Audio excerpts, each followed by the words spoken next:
Hey, this is Craig Outson. You're listening to Dave Hartman on the Three Gun Show, Three Gun Nation Nationals.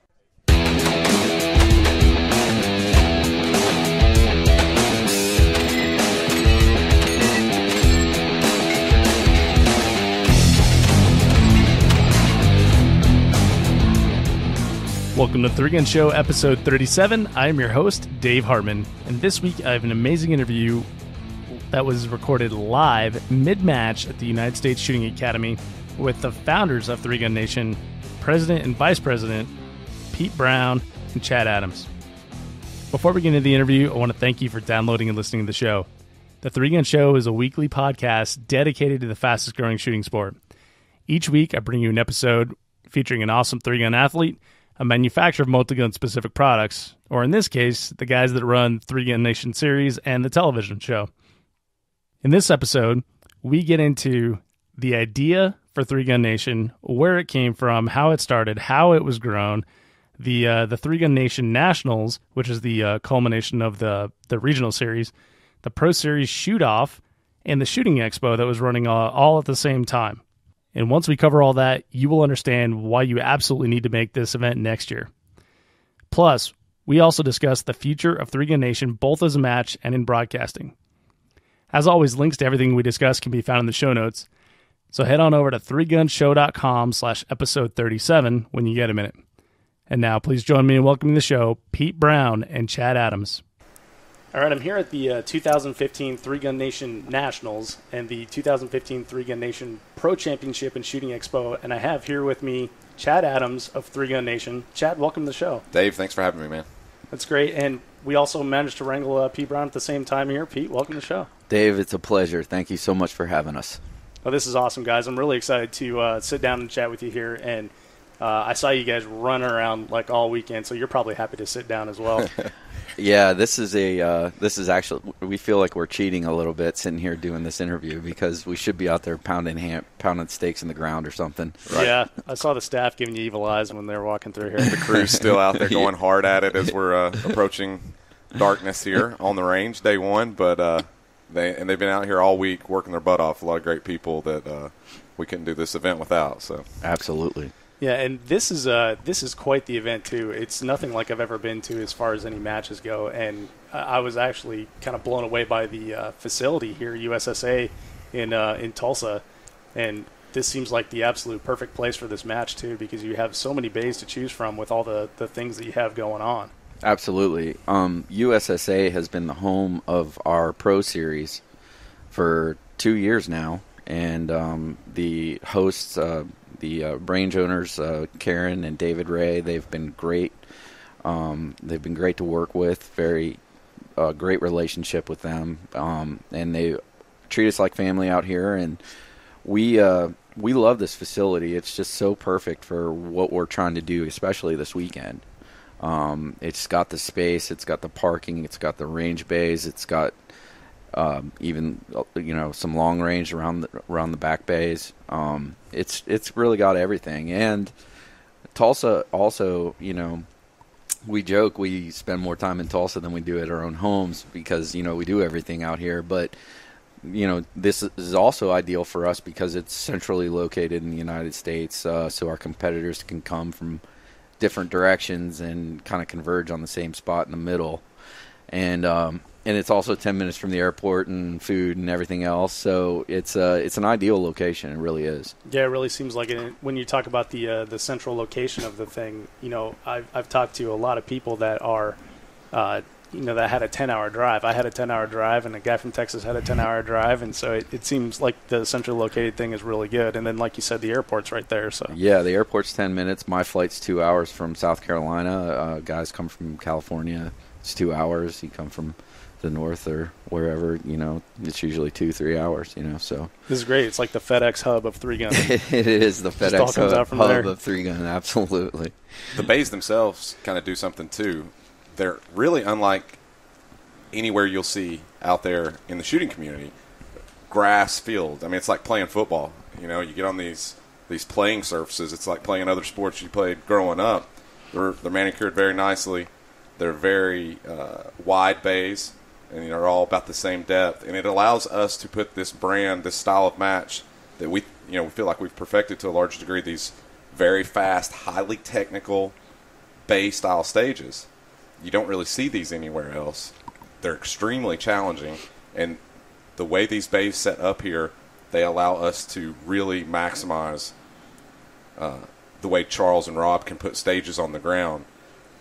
Our shooters are getting challenged out here at a very high level, and we saw some big stage times out of some folks that had never shot styles these types of stages before. And the facility is a big part of that. A great playing surface for these guys to go out and play the game. Well, and the amount of stuff you guys have brought out here for this match and this Shooting Expo is incredible, and I want to get into that, but I really enjoy the journey and like where things start and things like that.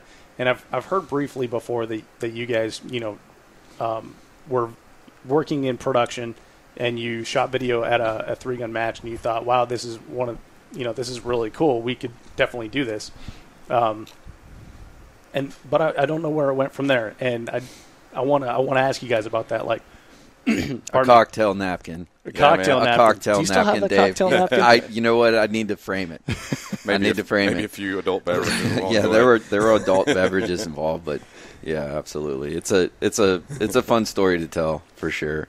So Pete and I were working together. I was an editor for American Rifleman with the National Rifle Association, and we contracted out with a company that produced our television shows, and that's where Pete worked. So he and I started working together a lot on American Rifleman television. And this is almost 10 years ago, I guess, when we started working together. And then we did American Rifleman together for a couple of years and started, doing some pretty good work together on that show and collaborating on a lot of ideas that we wanted to see different types of programming in gun TV, stuff that we didn't like. We were trying to change and make it better. And then another show opportunity came along through NRA that we did for a while, and we kept doing these shows together, and we were always limited by financial resources. The companies we worked for would only put so much into it, or there was only so much available, and creative control to a certain extent. When you're working for somebody else, you don't have it all. And along the way, those were just things, like anybody's job, frustrations with the limits that are in place and as you try to improve things. And then we started seeing the sport of 3-gun. And actually, we started seeing it at different times. I got invited to the old DPMS Tri-Gun one year, went to a few others. Pete, on assignment, went and filmed and produced television shows at a couple other 3-gun matches. And we just started talking about it like, wow, what is this? I mean, we'd never seen it. I didn't grow up as a practical shooter. My shooting came through a hunting background, then military background after that. And we were like, we don't understand how this isn't the biggest shooting sport out there. It's so fast. It's so dynamic. There's so much going on. Every single product category is represented in this one sport. For the Second Amendment, it's the perfect sport because it features all the guns that everybody wants to ban. Like, this is the sport. This is the X Games of the shooting sports. And we just ran with it. We started talking and coming up with ideas how we could put something together to market this sport to the industry. And, Pete's extremely talented in television production, taught me a lot along the way. And we just started putting down these ideas of what can we do with the shooting show and with the sport. And it's funny, we both had fishing backgrounds. I used to do some tournament bass fishing, and Pete worked for an organization that put on tournament fishing. So he had the marketing side of it. I understood a little bit of the competitor side of it and being a fan of it. And we just started throwing it all together. And on a cocktail napkin in a bar on a road trip, working out in Oregon one year, we just started laying it down, and we're like, man, let's do this. I remember when we decided to do it.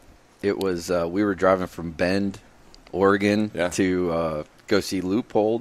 Portland to Bend, I think, the other way around. Maybe. Portland to Bend, yeah. So immediately upon arriving at Loophole, I think we started pitching it. But yeah, no. Chad hit the nail on the head. We both learned a lot of sports marketing through our work in the fishing industry, and of course, I grew up hunting, whitetail hunting and small game and grouse and pheasant and that sort of thing in northwestern PA.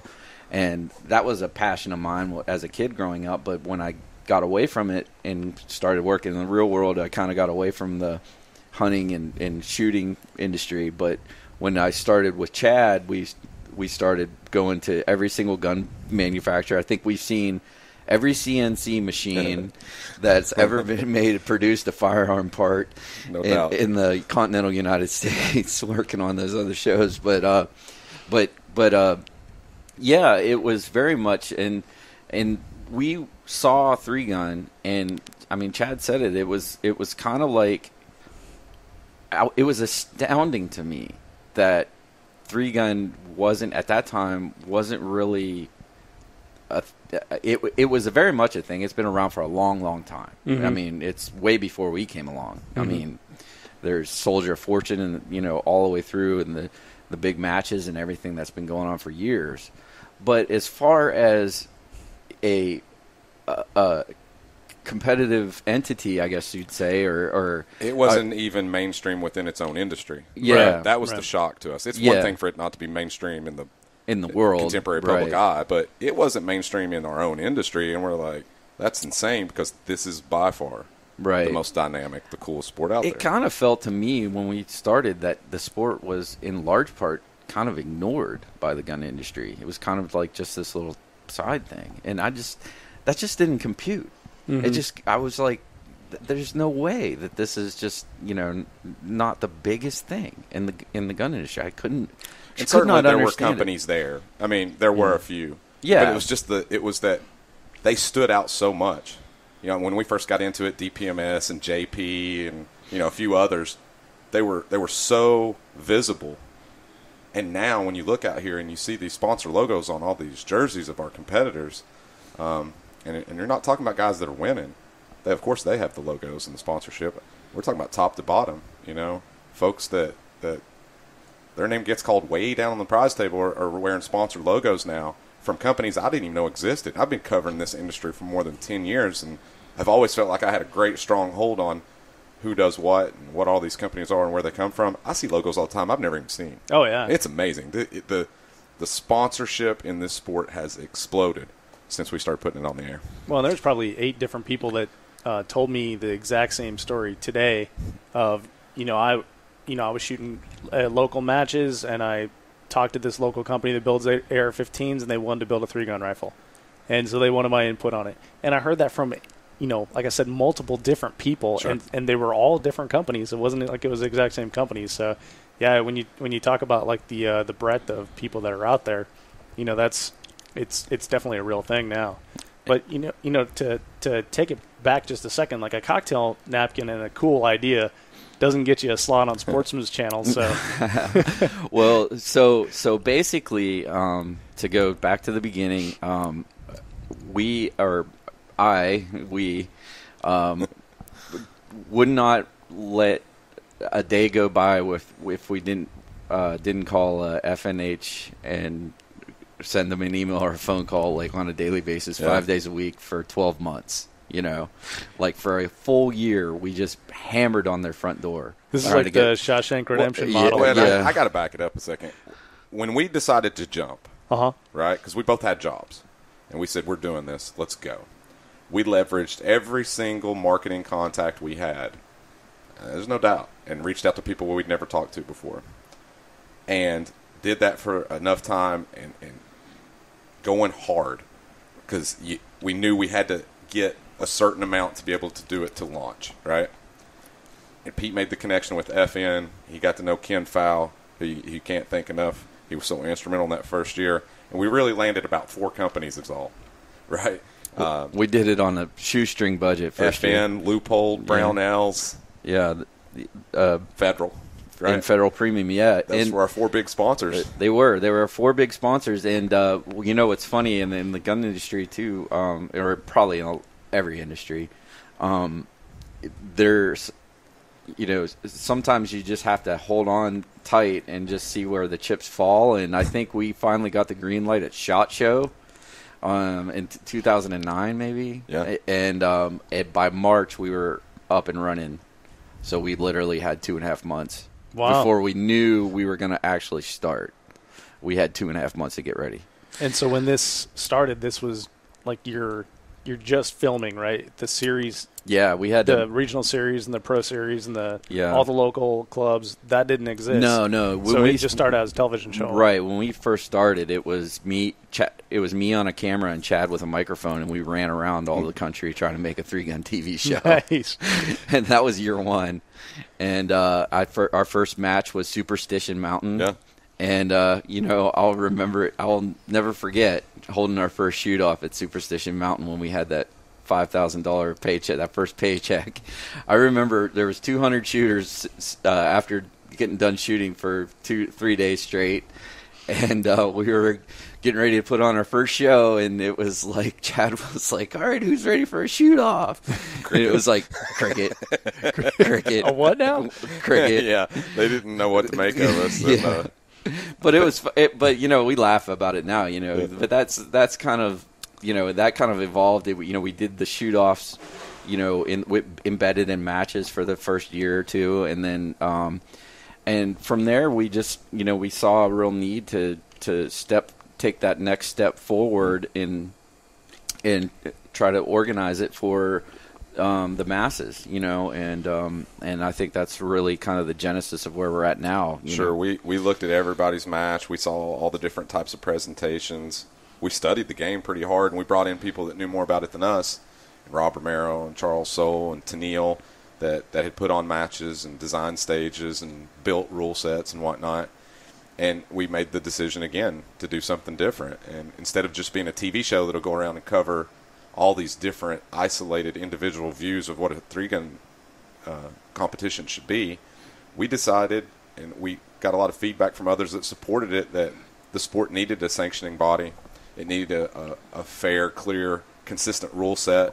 It needed a match presentation style that was challenging to the very best, yet inclusive to those that were just getting in the game, that wouldn't turn them away, that they could have success on their first entry into the sport, which we thought was critical. And we developed a club system and a classification system to give every shooter of every level a way to track their ability and their progress, and give them a competition platform no matter what their desire is. If they want to be the very best, or if they're just a weekend warrior like so many of us are, me included, that you have a real job and don't have the time to do it, right? Right. But you still have that system in place where you can track your progress. You can still hit loads in the basement every now and then in practice, even if you got a real job and family and kids like so many do. So we put all those things in place, and now it's a club series, that local grassroots level, more than 100 clubs and maybe a dozen now international. The regional series are our blend of natural terrain and bay-style fast shooting, that all-around match presentation style, major matches across the country. And then, of course, the Pro Series. That's our NASCAR. That's racing on Sunday so these companies can sell on Monday, and the very best, the elite in the sport, come to the Pro Series to play.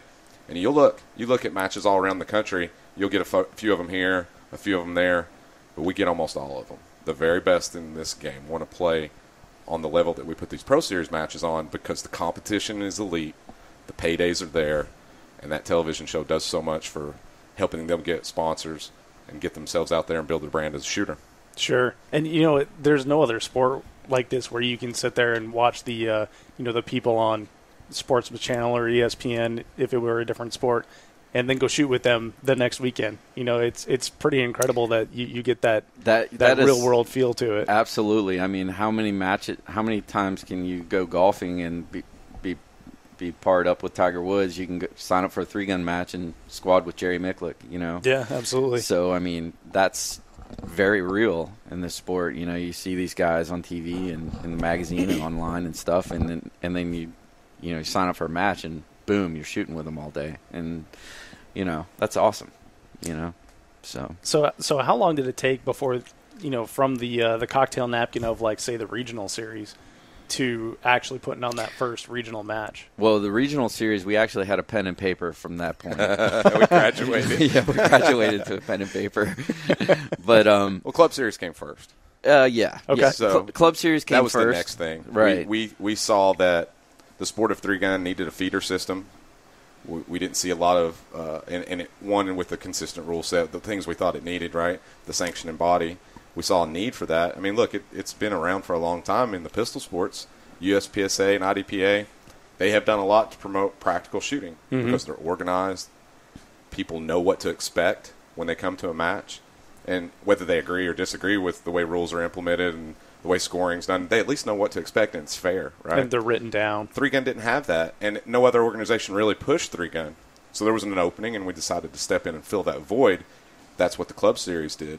And as it started to grow, we realized that if you're going to have this grassroots, local level shooting organization, you've got to get them something big. You've got to give them a brass ring. And not everybody can go join the Pro Series, or not everybody wants to, but major matches all around the country that represent those same philosophies in what competition shooting is.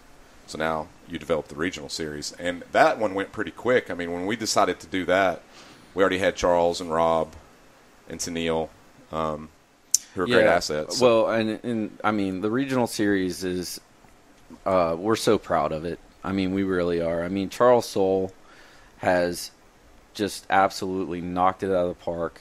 Every single regional match we produce is just top notch, and he has a deep-seated what do you say? What's a good word for it? He just cares so much about the sport, and he cares so much about 3-Gun, and it's amazing, you know, what he's built with his match in North Carolina, and what he's doing with these regionals is just next level. We're just amazed at what Charles and Tennille Chittister, who is basically does everything pretty much in this company. Keeps us straight. I just saw her hauling T-shirts out of here. So if she's not hauling T-shirts, she's organizing the events. And she's not doing that. Just everything. Running stats. Yeah, I mean, she just does everything. But Charles and Tennille have absolutely just taken this regional series under their wing and have just invested their entire, work life into it, and it shows when you come to the match. It shows. The stages are awesome. Every detail is accounted for, and we just try to give our members the best experience they could possibly have. Mm-hmm. And there's reasons for everything. That's what I appreciate the most about Charles's stage designs. It's not that there's 4 MGM flash targets on the hill over here because that's the place we had to put them. They're in this spot or that spot because we're testing a certain skill, and we're testing it in a certain place. It's here because you just went fast with the pistol, and now these little targets are here to make you aim and go slow, because going fast and slow and fast again is hard. Yeah, absolutely. That's a skill set, right? So we're testing skills. And Charles has a phenomenal grasp on arranging those things within a framework of a stage and keeping everybody safe and doing it in a manner in which the matches can get done. And I think we're in year 2 of the regional series that we're wrapping up here. The proof is in this field of competitors. 250 shooters out here in the inaugural 3GN Nationals, which, at the beginning of the year when we decided to do this, we were like, man, I hope anybody will come, right? We're going to build this as this national championship. Yeah, they came. We turned people away. I mean, we could have filled a much larger field had we had the ability to do it, but we capped at what we thought we could run, and they're out there shooting today and having a blast. And we would be very remiss to not include Brian Corey and Chris Cannell into the regional pat on the back. Mm-hmm. Those two guys, if you've ever been to a regional, you will see those guys here first thing in the morning, last people to leave, covered in mud, covered in dirt, go all day long. I mean, it is absolutely amazing how hard those guys work. I mean, we could not do this without our team. I mean, our team we're a close family. We're a close-knit family. Chris, Brian, Charles, Rob, Tennille, myself, Chad. I mean, we're a family. I mean, we go everywhere we go together. We stay in the same hotel. We fly in the same airports. We email each other all day, all week, conference calls, get to the range, daylight to day, sundown. And Chris and Brian are just, they're godsends. I mean, we would be way more disorganized. Oh yeah. I mean, if it weren't for those people, I mean, right. All of them. I mean, Chad and I are just fortunate enough to be able to do this with those guys. From setup to tear down, they make the matches go, and that's what you got to have. Yeah. Because this is the other thing that's different about what we do. I think that a lot of folks can probably put on one match a year at their range where they have everything in a box. They come and open the door and they put that stuff out and put it back up again, and it's there. Well, this is a traveling circus for us. This is a road show. We're bringing 3-Gun to you. We're bringing 3-Gun Nation to you. And we're taking it around the country. We're taking it to new clubs. We're working with people that have put on 3-gun matches or not, and we're showing them why we do things and how we do those things and opening the eyes to our ways of thinking about what a 3-gun match is. And to be able to put that in a box, put it on the truck, and travel all over the country with it, the organization required, the knowledge, the skills, all that. The team that we have assembled is pretty phenomenal. And like Pete said, we're very lucky to have them. And, you know, those matches are their babies probably more than they could ever be mine and Pete's. Absolutely. Without a doubt. It's cool that you mentioned the throwing the match in a box and taking it to you, because I mean that is literally what you're doing. Like, you got your targets, you've got all the wood, and everything that comes along with it. And when it gets here, it's not like it looks like it went 1,000 miles down the road and it's a bunch of junk. When I was walking the stages before everyone started, man, everything's painted nice. There's no bullet holes in tables, and like there's no like warping from barricades sitting out in the rain. Sorry to mention rain, guys, but a big part, yeah, a big part of that too is Rob Romero. Yeah, he, I think more so than any of us, he is probably, I would say Rob Romero is, I would say he's the top 2-3 shooters in the world at 3-gun, maybe top 5. There's no doubt about it. He is that elite 1%. Yeah, that would be battling with Daniel Horner and Greg Jordan. I mean, he did. That's where we pulled him from. Yeah, right. He gave up that Pro Series spot to help us create the Pro Series because he believes in what it represents and what it can do for the sport. And his whole thing was, if I help you guys make this go, I'll have a job forever. Right. I can't shoot forever. But right. And yeah, and to that point, Rob's obsessive. If you've ever met Rob, you know exactly what I'm talking about. I have not had the pleasure. He is obsessive about every single detail. He has a diatribe philosophy about every single counterpoint you might ever make. I don't even challenge him. I'm like, okay, Rob, you obviously know everything about way more than I do, so I'm not even going to challenge you. So, every single detail, he has a 5-page essay on why it needs to be that way. Down to the washer size when you're screwing the legs on the table. Yeah, I mean, and that is no joke, brother. No, it is no joke. I mean, everything is analyzed, reanalyzed, and reanalyzed again. I've heard that a lot about Rob in that context. Yeah. And I can't wait to talk to him and see if we can do some kind of like, therapy session. Yeah. Like, what happened to you, man, that made you so AR? And I don't know if you have enough tape in your podcast to do one with Rob. Digital. We only have 5 hours left.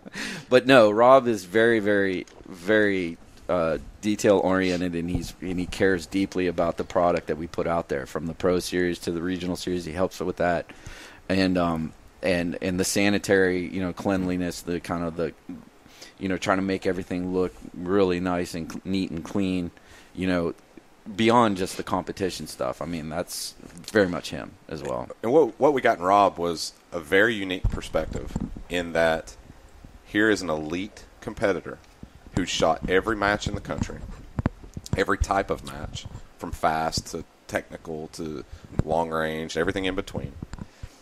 And he's seen everything that he thought was fair and not fair in match presentations throughout the years. And it's this idea of somebody that trains and puts the time in and has the desire to be at that level. If that person were going to put on a match, what would they want it to be?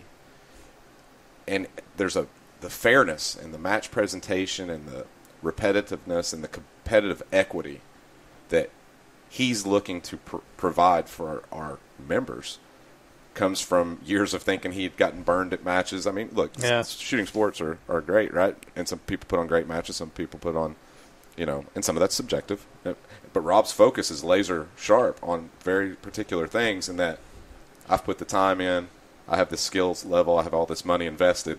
this product that I'm paying for should be at a certain standard. And I think the standards that we have set because of Rob's point of view on what a match should look like are important. And I think it shows up when you talk to our competitors when they're coming off the firing line.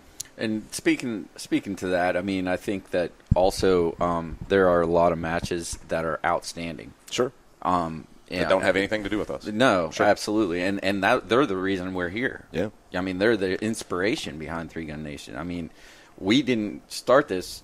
We started this because we went to those matches and we thought it was the greatest thing since sliced bread. So there are tons of awesome matches out there that have been doing it for years and years, and they're the reason we're here, without question. And they're the reason they're the reason we wanted to propel the sport into a larger sphere.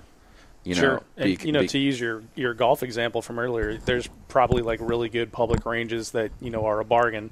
And then there's, public ranges that aren't that great. Yeah. And that you can kind of correlate to like a local match type thing.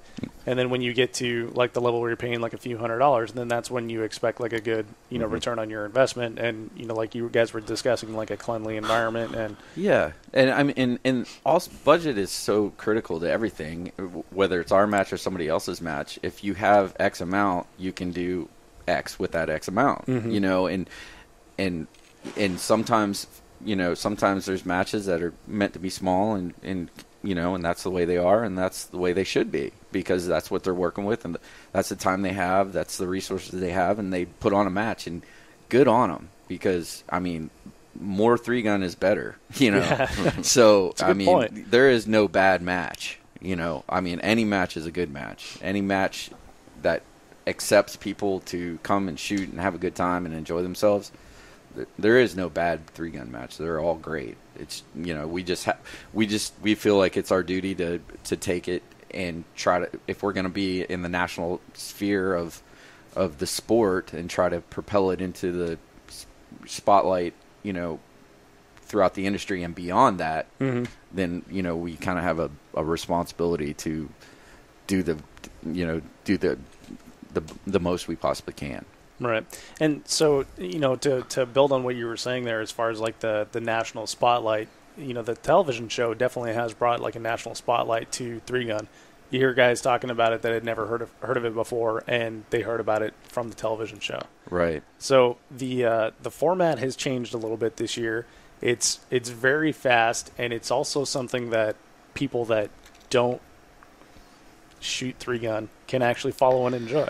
Yeah. So the Pro Series. Let's talk about the Pro Series. All right. So basically, in the organizational component of Three Gun Nation, I think Chad and I both wanted to maintain the origins of Three Gun in our matches. They were always pro matches. They were always aggregate scored.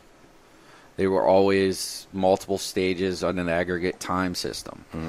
And that's a very hard story to tell on television. I mean, we tried it 1,000 different times. I mean, we changed our format every season, trying to make it more and more engaging. And the hardcore shooters, the guys that shoot three gun, they love it. Mm-hmm. I mean, they that's what they want to see. And heck, I love it. But the problem is trying to get outside of that, and there was a lot of different format things that we discussed over, the past several years. But we were kind of hesitant to change like that, because we really wanted to maintain that aggregate scored element of the sport. And but we kind of had a come to Jesus moment with the television, and figured we needed to identify what is our goal, right? What is our goal with the television show? Is it to put an aggregate scored match on TV for our core group of fans to enjoy, or is it to make something that everybody can enjoy? Even if they don't shoot, even if it's something that they have a fleeting interest in and they like guns, right?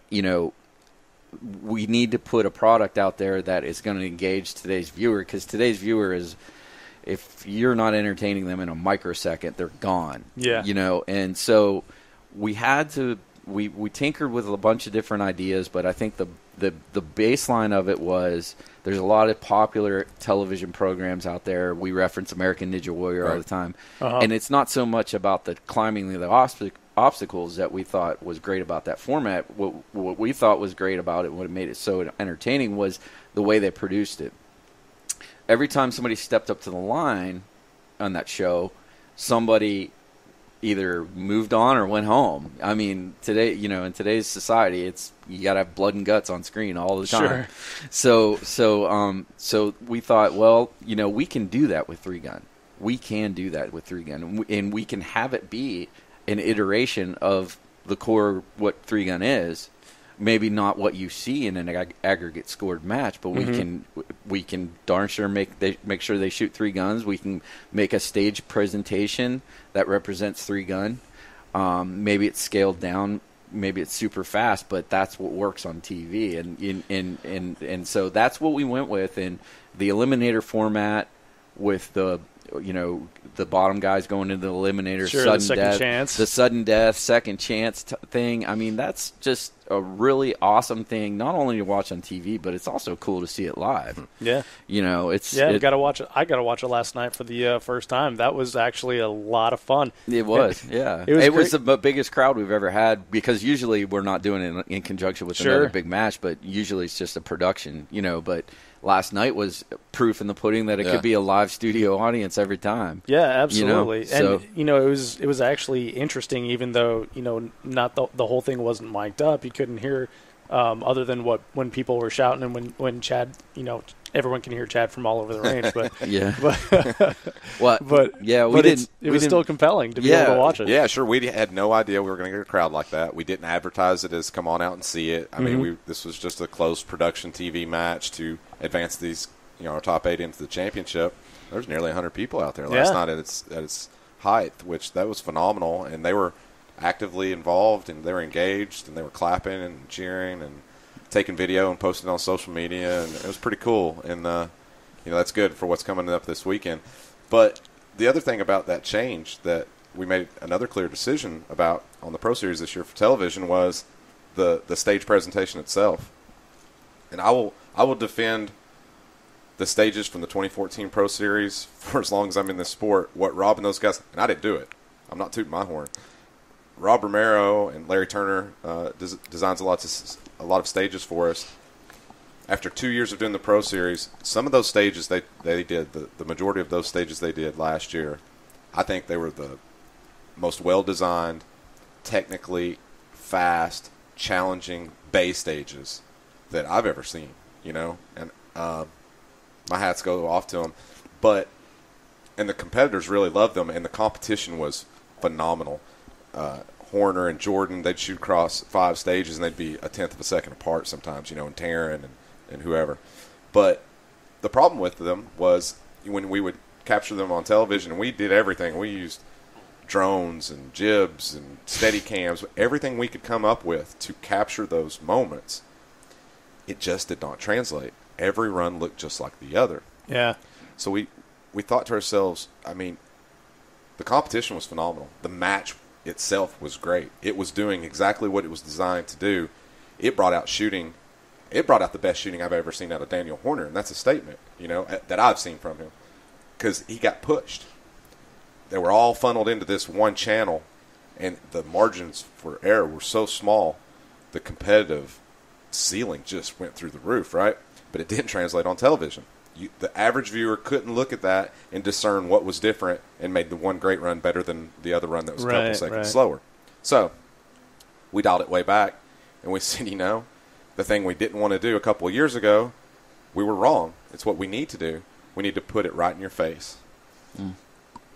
With just a little bit of challenging aspects in stage design, we put these targets right in their face, and it's really just stand and deliver. There's nothing too gimmicky about it. A little bit of the target. Except for the Death Star. Except for the Death Star. We put some specialty targets in it just for television. But we put it all right in front of your face, and you know what? They make it hard. Because they know if Daniel's shooting, he knows Greg can shoot at 20, I got to shoot at 19.8. Right. So I got to go. I got to get on the gas. And these guys are so in tune with that clock in their head and how fast they have to go. they make it hard. They trip. They crash and burn. And the execution, the shooting as it comes on television now, I think it's better than anything we've ever done. Absolutely, and the proof of that is the whole Dylan Easley, Ben Hayes thing that happened a couple weeks ago. Unbelievable. My Lord, that was awesome. Pro Series Event 7. Yeah.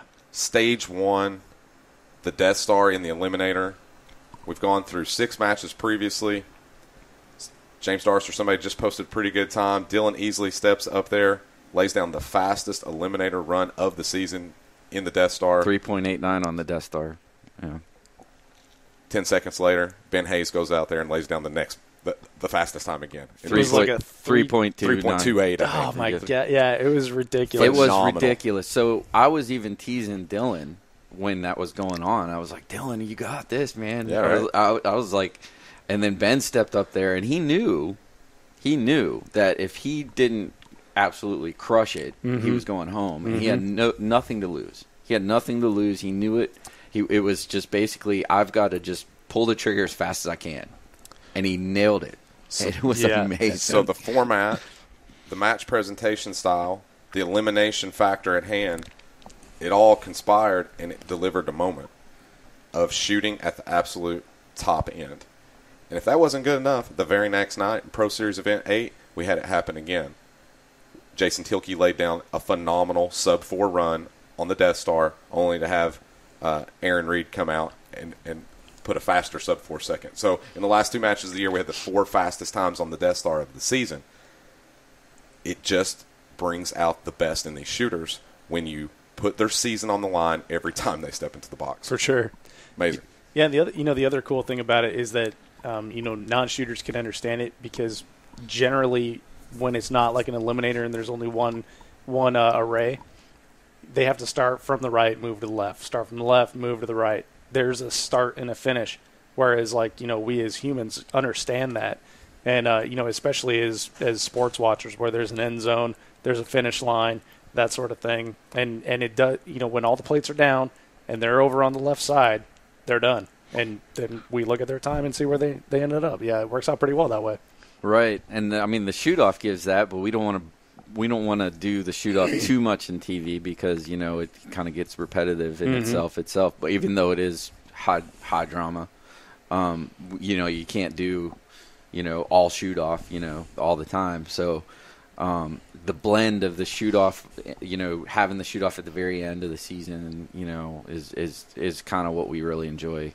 Doing that at the very end is kind of the final hurrah for the year, So wouldn't be Three Gun Nation without the Three Gun Nation shoot-off to raise the check. Right? No, yeah, absolutely. We're the shoot-off guys. Of course.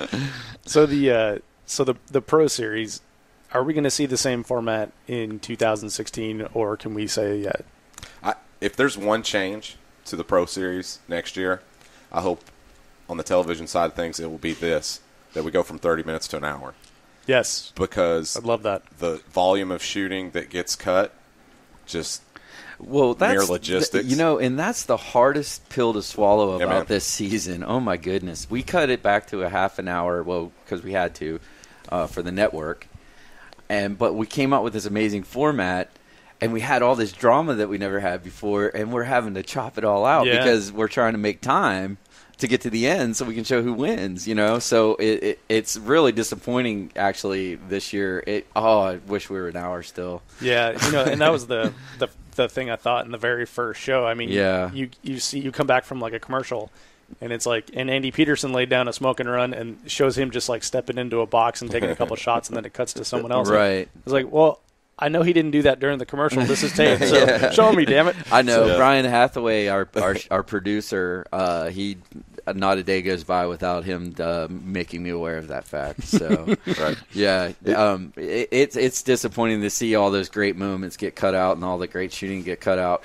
But the only way to fix that would be to have less shooters at the match, or have less stages, or something. But how about like the listeners and the fans and the people that watch it reach out to Sportsman's Channel and say, hey, I need 60 minutes. Well, I tell you what. Go ahead. Here's one thing that we're going to do that is going to deliver that shooting unimpeded, and it's Three Gun Nation Live. And we've been flirting with it. We've been Excellent. subtly testing it. And one of the biggest rollouts is going to be Saturday when we live stream for 2 constant hours on our Three Gun Nation Championship.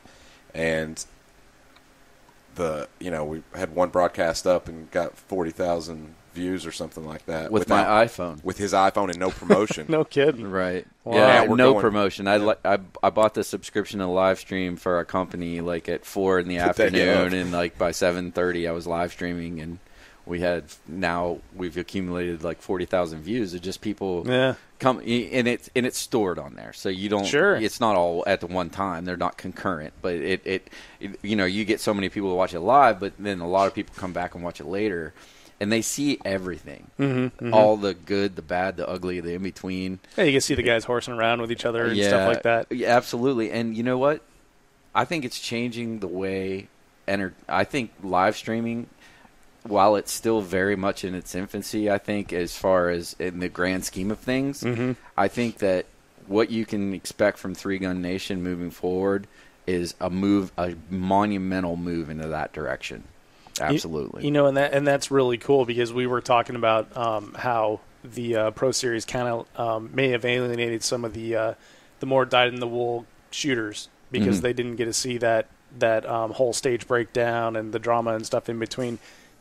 But when you guys were doing the live stream, I found myself like thinking like, I don't know if I'm going to be able to watch like them moving the lights and painting the targets and stuff. Nope. I was watching everything, because whomever was it, you that was holding the camera? It was me, yeah. Okay. And I tweet while I'm doing it, so if my phone shakes, that's why. Well, and it's cool because it's not like you're just like okay, now I'm gonna keep looking at the targets while stuff is going on. You go find something interesting to see, and there are interesting things that are happening on the range that are not the targets being reset and things like that. Well, by the time this podcast gets released, we will have done our live stream on Saturday, and for the shoot off, the $50,000 shoot off, and hopefully you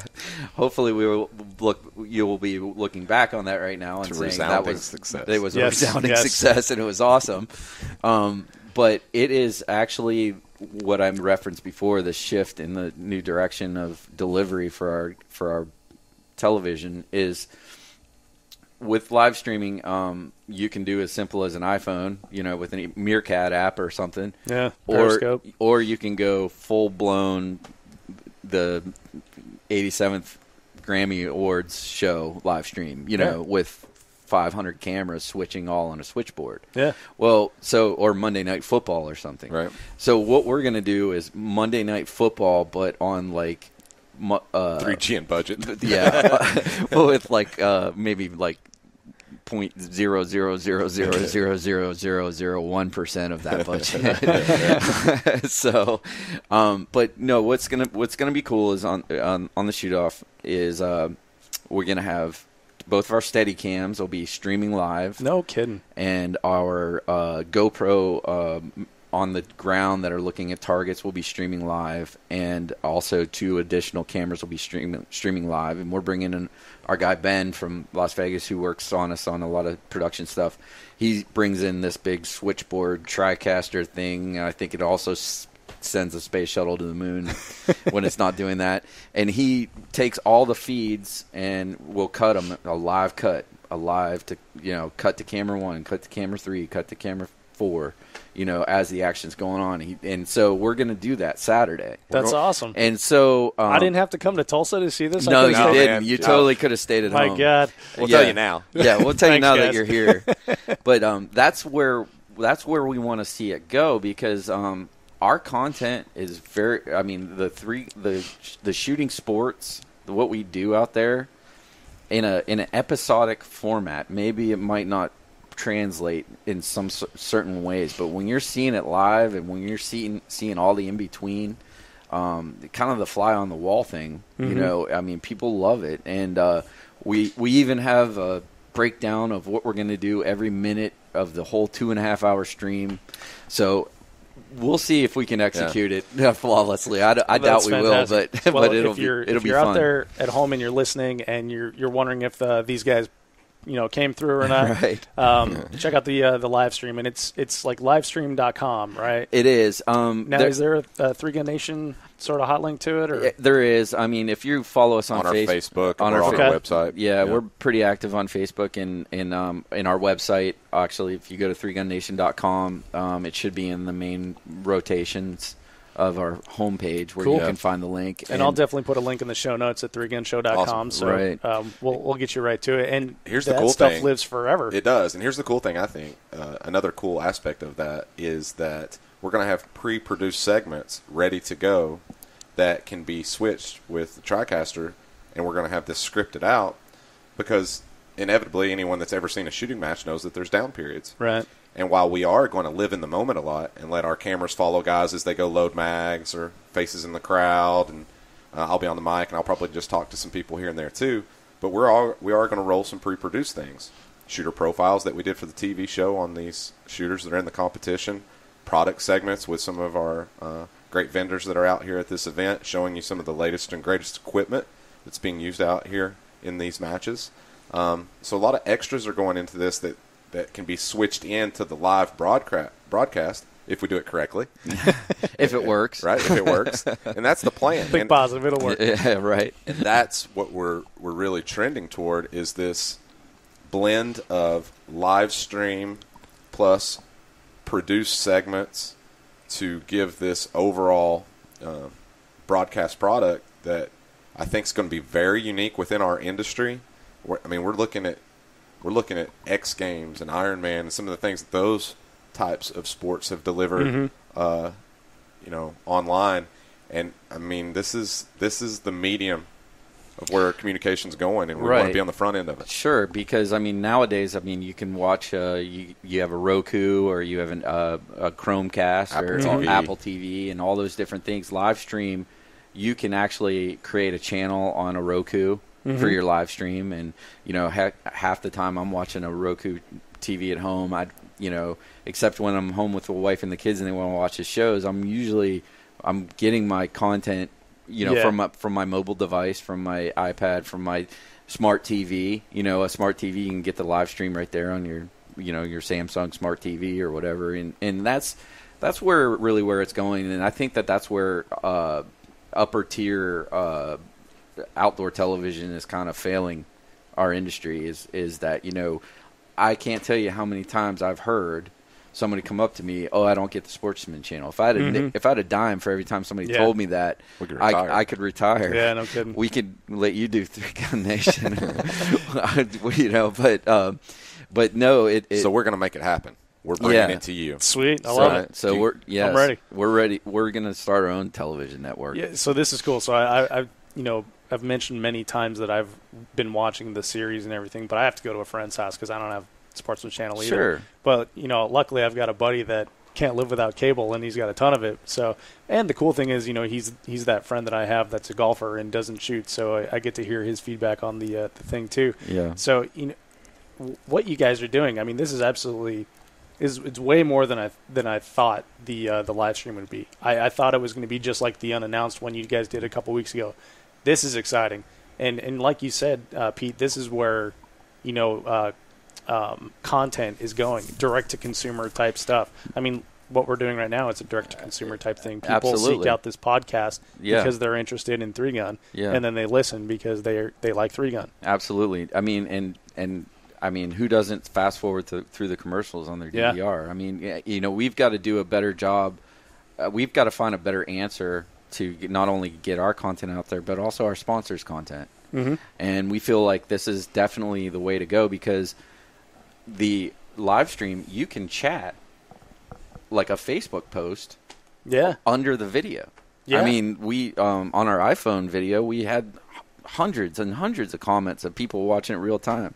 And they're discussing the television show with each other from different parts of the world, right? Yeah. Which is totally cool. Well, 50% of it's Jesse Tischhauser on it, but hey, he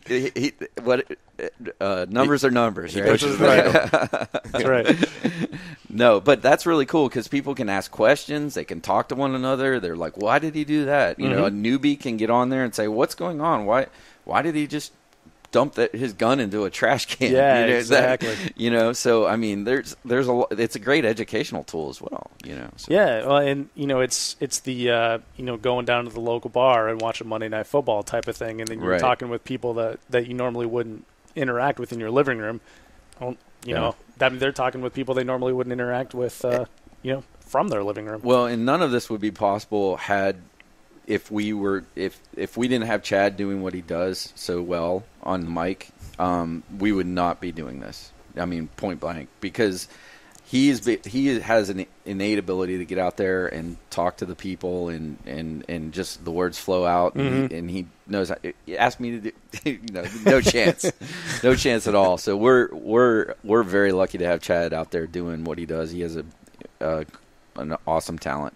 Let's hold those comments for next week and see how this goes. Go back and edit this out if Saturday goes bad. Yeah, exactly. Go back and edit that out. Yeah. So Chad, you are the face and the voice of Three Gun Nation. We see you every week, and you got Rob with you sometimes, Tommy Thacker with you sometimes. How did you guys, first of all, decide that? I mean, Pete, you mentioned you're the guy behind the camera, and then Chad's the guy with the mic. Was it just like, well, one of us has to be on the mic? Or? Well, way back when we first got together and started working together, I was doing that for NRA. I was doing field reporting. I'm a journalist by trade. Okay. If I have any learning about me, I'm a journalist, and he was in production, video and editing. So that was the natural progression for us to get together and create that first content that we did. So yeah, I've always been the one in front of the mic. I don't care. Well, what happened was when we did I'm going to throw our friends over at Rifleman under the bus a little bit, but they'll love it. We got that. Yeah. They're good guys. They're not listening anyway. They're not listening it's anyway. Fine. So, but we work with some of the guys that we worked with, and they'd send us out on assignment, and they'd tell me who's going with me, and it was this guy's going with you, and I'd be like, oh, this episode's gonna suck. And they'd be like, this guy, but Chad's going with you here, and I'm like, okay, that's gonna be a good one, because I knew right away when we started working together, Chad had that kind of that knack to get out there and I think we both came a long way since those early days in our abilities to do what we do to put TV on, and probably still got a long way to go. But when a guy will get tased on television, I wasn't gonna go there, but I will. I don't care. I'll go there. Actually, as a matter of fact, in conjunction with this podcast, I might dig up the old archive footage and put it out. Oh, I was worried you were going to say you're going to dig up the taser. I was like, I didn't sign up for this, guys.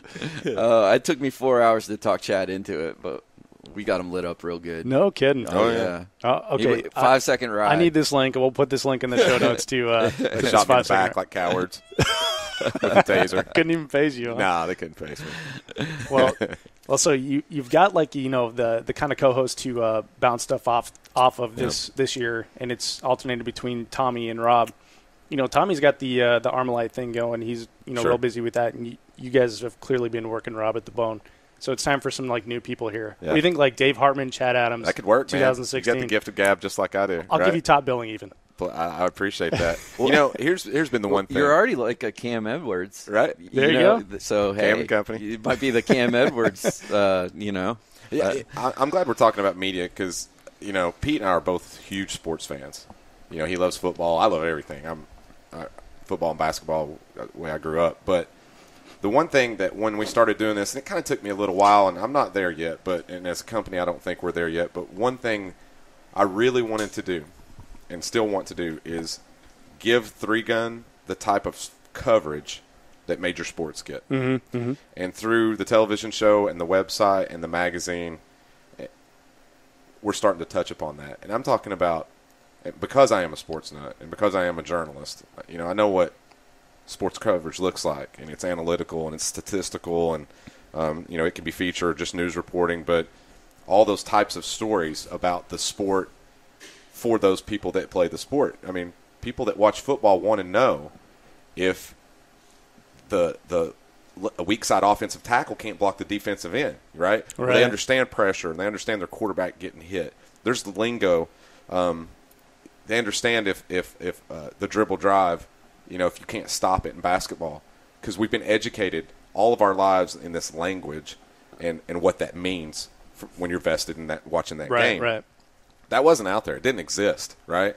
And that's one thing that our media is always trying to do because it creates fans, right?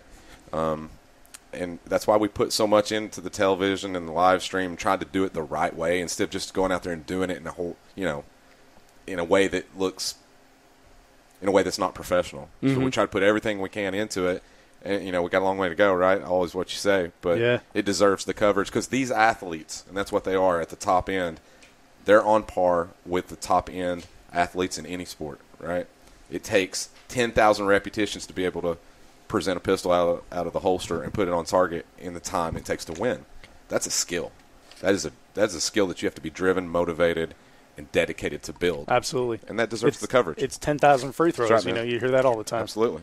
Any action to be a top-level skill takes all that repetition to build, and these guys deserve the coverage. Well, and the fans love seeing that type of coverage too, and that is actually the reason this podcast exists. Is with 30 minutes, you guys don't get to tell a lot of like that journey and things like that. But as with NFL and NASCAR and things like that, there's always those support shows, whether it's audio or it's video, that follow someone around and show how they practice and what they do, what their pregame rituals like and stuff like that. And that's what's cool about this format here is it's a deep dive, and we get an hour or more to talk about it, and we learn more about Keith Garcia's practice or how Greg Jordan thinks about a long range stage and stuff like that, and things that you wouldn't ordinarily hear in the amount of time that's given. Yep. Right. So guys, this is awesome. And the last thing I want to cover, and I'm going to let you guys get back to work because there's a lot of buzz happening around us here as well, is when I tagged up with you guys today, excuse me, when I tagged up with you guys today, you're still building stages for tomorrow, and it's like a side match type thing, and that's when Chad and Pete, you guys filled me in on what you have planned for tomorrow. And I guess I didn't really understand like the volume of things that you guys have planned for tomorrow, which is Saturday, the main day of the event. I was thinking we'd finish up nationals. There'd probably be a prize table somewhere. I might catch a nap, and then we'd watch the shoot off. When the sun goes down. But there's much more going on. So can you fill the audience in on if they weren't able to make it to this match, what they need to do to put this on their calendar next year? That's right, because this is only going to get bigger and better. The championship and Shooting Sports Expo, this year's a proof of concept as much as anything, and the sky's the limit on this. And as such, we've got 6 side events, 6 side stations, as you might want to call them, that are open to the public, from the Bushmaster 50 cal demo in the 300-yard bay to the Surgeon Rifles 308 suppressed rifle in the 300-yard bay. A Remington Death Star stage. With our Death Star, you get to do the exact challenge that you saw on TV all year, which I think is going to be great for the fans and the shooters that are here. Put up or shut up, right? That's right. We have a 3GN 3-gun experience where we have an Armalite rifle, a Versamax shotgun, and a Remington 1911, and you get to take on some targets in a 3-gun setting. We have a Ruger 22 rimfire challenge, where Ruger was gracious enough to come in here with some 10-22s and 22-45 pistols, and we've got a whole shooting gallery full of 22 targets over in that bay. In the bay right next to that, A Girl and a Gun are out here, and that organization, they are training ladies that are out here and may be new to shooting for free. Get over there and get some good 9mm training. So that's 6 different distinct brands of shooting that that anyone in the area can come out here and enjoy this. And we're hoping, I know it's going to make a big splash for all that come out in attendance. Great products, great people running those stages, and the shooting fun's going to be electric, I think. Not only that, but all the vendors that are involved with this. We have Loopold out here. We have Timony Triggers out here. We have MGM Targets. We have Rise Armament. We have Armalite. We have Remington. We have TACCOM. We have DAV, Veterans Aid Group demoing. We have Protect the Harvest with Lucas Oil. They're here, and all these folks have tables, vendor tables and demo tables that set up around the range. And most importantly, one of the things I think that got lost on a lot of people when we were trying to explain this event leading up to it was the media partnership that we have here in Tulsa with KRMG radio It's a conservative talk radio, but it's owned by Cox Media, and Cox Media is a national media organization. So in this Tulsa market, they have 4 radio stations and a news channel. Mm-hmm. And Cox Media agreed to partner with us on this shooting gun event. Now think about that for a second. Think about that. In today's society, with everything that's going wrong in this world and the political correctness and the left side, right side on the gun debate issue, this large, massive media organization said, we're going to work with you on this event because we see what you do, we see what you're about, we see what you're trying to do with the shooting sports, and they have promoted this event for 3 solid weeks on their on their radio station. Probably $100,000 in value of airtime for this event, going out to the Tulsa metropolitan region of like 1 million plus people, advertising this event. KRMG, Three Gun Nation, come shoot, come watch the pros shoot for $50,000, trying to pump it up like a X Games Lollapalooza thing. And they're even bringing in Dana Lash, one of the on-air personalities on Fox News. And they have gone all in with us on this and have asked very little in return. And it amazes me what that really means. That's actually very seminal, because in the gun industry, our press is our press. Our press, our Three Gun Nation press is our press. The Shooting Wire is gun press. The shooting magazines are gun press. Sportsman Channel is gun press. Outdoor Channel is gun press. I mean, those are all self-contained, industry-wide gun press that we project, right, as an industry.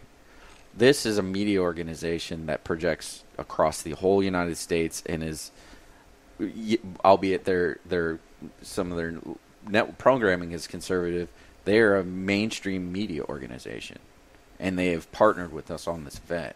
And I just feel like it's very seminal for the industry, and I think that I don't think a lot of people realize what that actually means.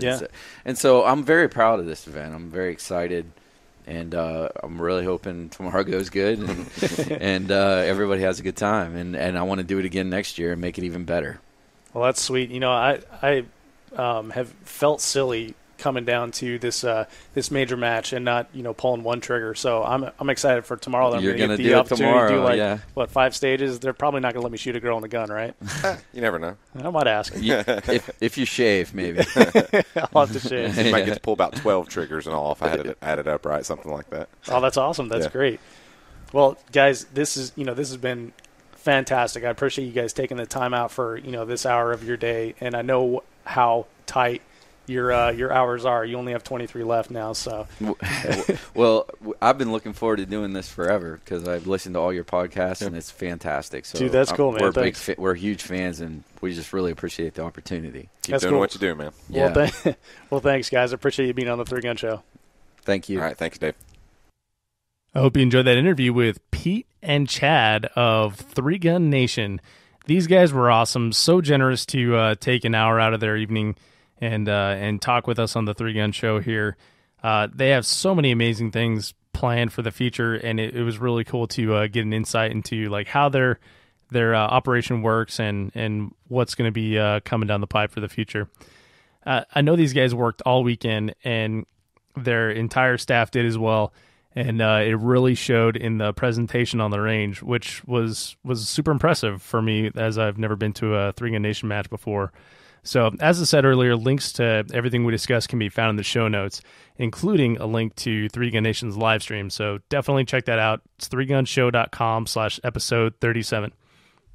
Now, the cool thing about being at this match is that I got the opportunity to meet a ton of people, and the people that I've interviewed, the three gunners and manufacturers and stuff like that I've interviewed. It was really cool to put a face to the name, actually shake hands and things like that. But I also got to meet a ton of listeners and get some pretty cool feedback on the show.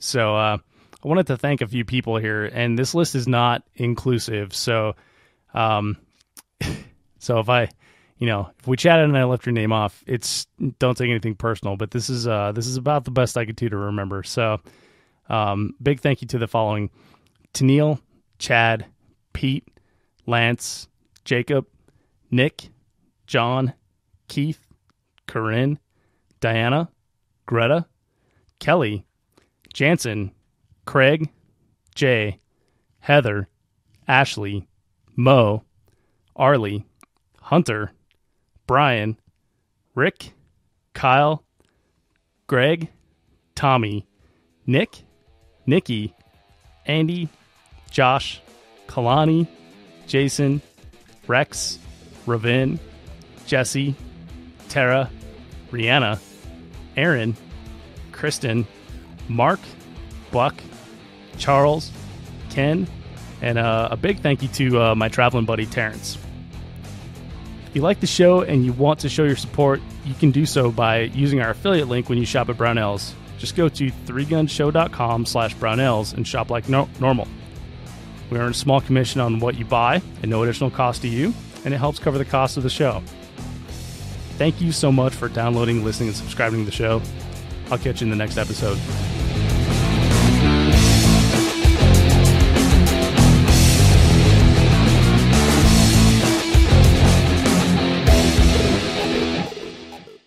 If you are finished, unload, show clear.